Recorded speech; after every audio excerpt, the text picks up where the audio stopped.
Akkam jirtu kabajamtoota daawwattootaa fi hordoftoota Oromiyaa Freedom Meediyaa gambalii guutuu uummataa nageen keenya kabajaa hojjechuuf haa ta'u jedhaan ibna fiidama kunumaa fiidamii jaha hojii guyyaa irraa qindeeffanii kan isin duraan ta'een taatee jalqabarratti TPLF bulchiinsa yeroo Tigraay Jeneraal Taaddasaan durfamu diiguun kaabinee waraanaa dura ture akka bakka buusu ibsee Kamala Haaris Tiraamp kan oofaa jiru uummata Israa'eliif jedhanii dhiphinni biraa galaana diimaa keessatti dabalaa dhufee Gatiin boba'aa erga jeequmsa Strait of Hormuz mudatee booda ammas dabaleera. Walfalmi dambalii hunduu uummataa irraa oduu isin kan isin waliin turu hanga daawwalaa butii amma oduu bal'inaan. TPLF bulchiinsa yeroo Tigraay Jeneraal Taaddasaan durfamu diiguun kaabinee waraanaa dura ture akka bakka buusu ibsee. Mootummaan federaalaa aangoo bulchiinsa yeroo naannoo Tigraay Jeneraal Taaddasaa Warradaan hoogganamu waggaa tokkoof dheeressuu hordofee TPLFin fudhadhu jechuun bulchiinsa yeroo diiguuf murteesse.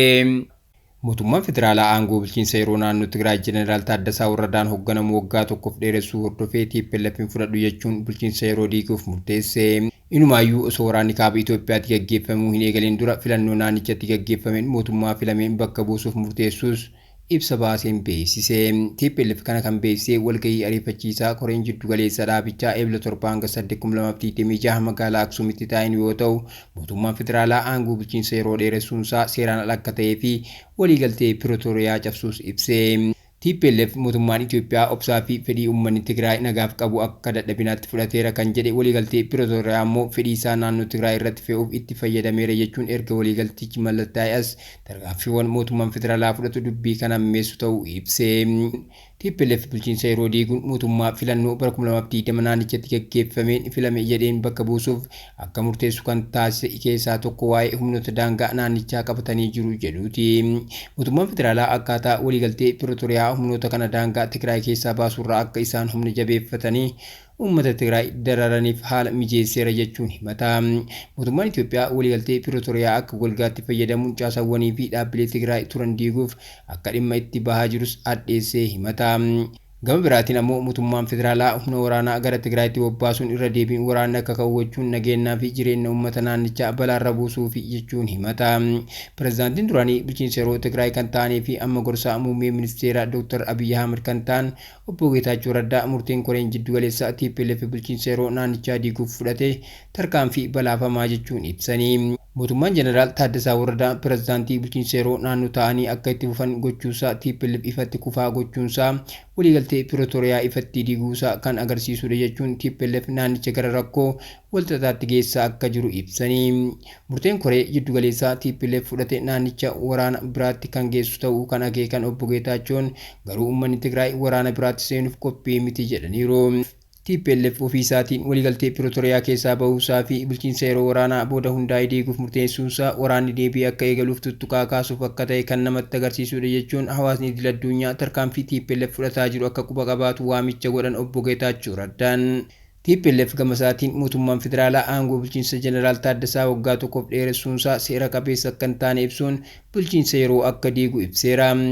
Bakka bulchiinsa Jeneraal Taaddasaa diigamu ammoo kaabinee filannoo bara 2020 naannoo Tigraayitti gaggeeffamee fi mootummaa federaalaa kufaa ta'e filameen bakka buusuuf murteesseera.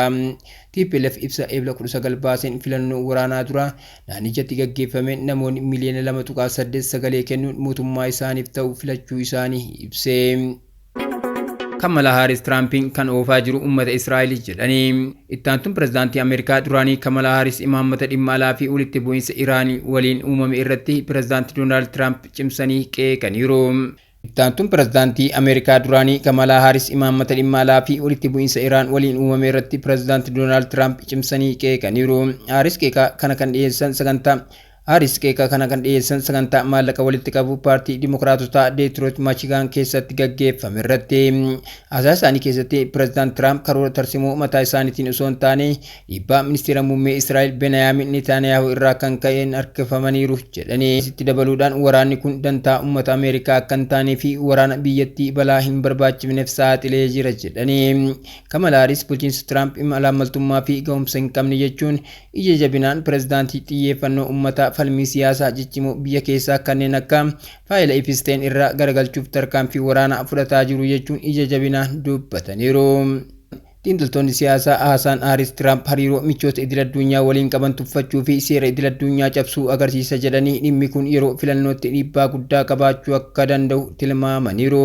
Dhimma kanaaf deebii kan kennan ministeera muummee Beniyaamin Netanyahuun himannaa kana guutummaatti kuffisaniiru.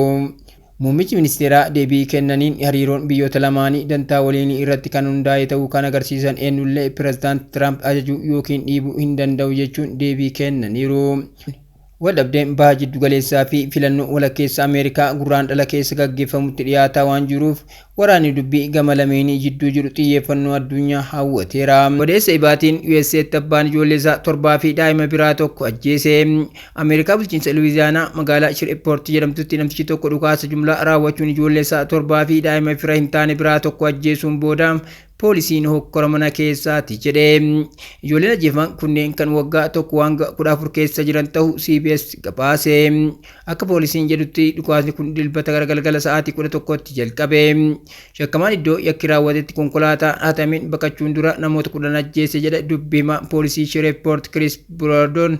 Achiin booda poolisiin adamsee ajjeese. Dubartoota lamaa fi haati ijoollee yeroo amma haala hamaa keessa jiru.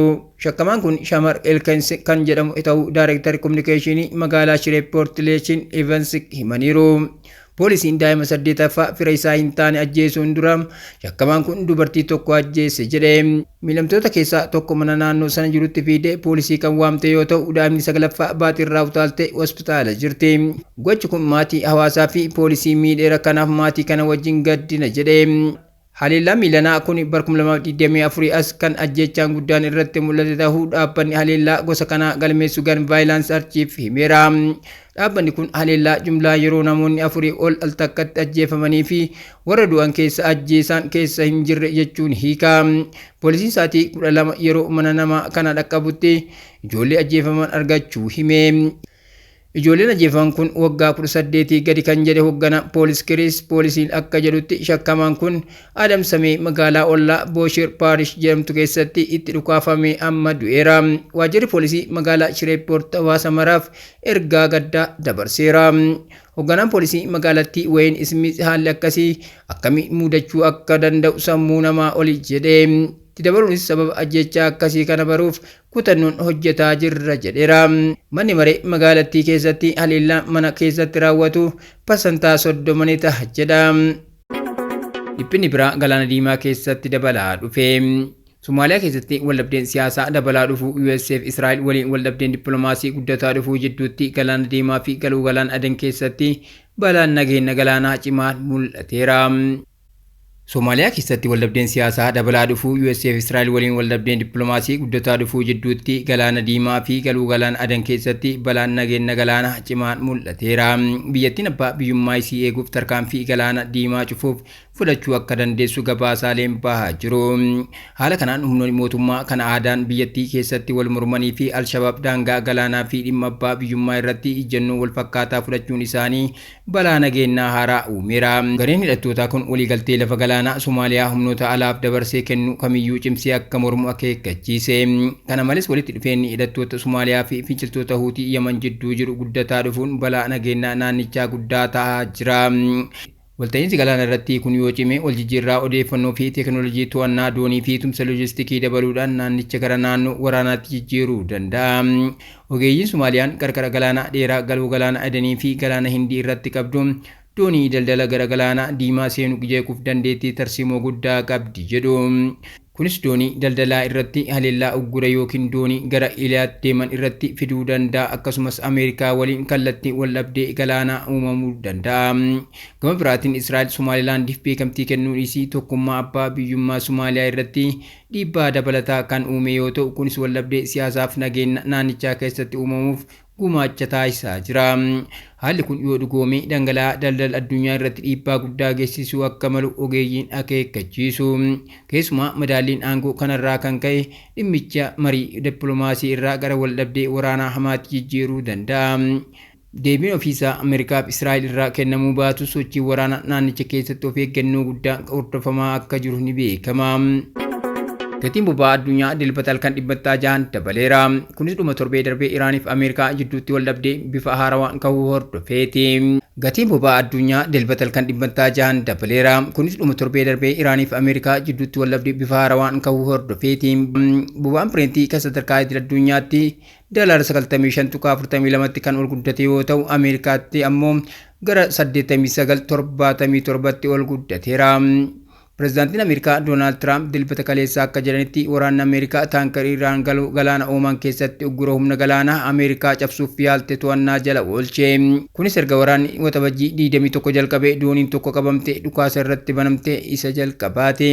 Iraan Ameerikaan uggura isii yoo itti fufte ulaan Strait of Hormuz kun tiraafikaaf cufamee akka turu ibsiteetti. Ministeerri Enerjii Ameerikaa Chris Wright ibsa kennaniin jiddu galeessa gatiin beenzila gaaloonii tokko Ameerikaatti hanga bara dhufuutti sadarkaa waraana duraa gaaloonii tokkoof doolaara 3 turetti deebi'uun isaa hin oolu.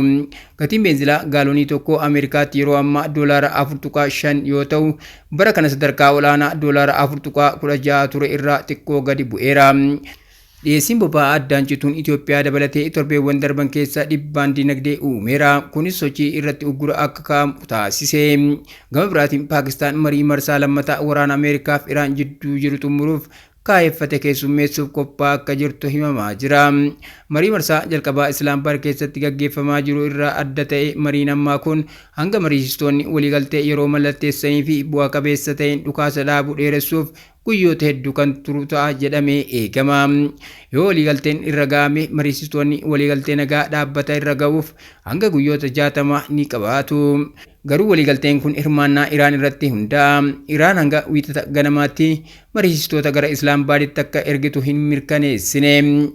Mirkanaa'uu dhabuun kun kan mul'ate sa'aatii 24 darban keessatti waldhabdeen gamlameenii saffisaan hammaateera.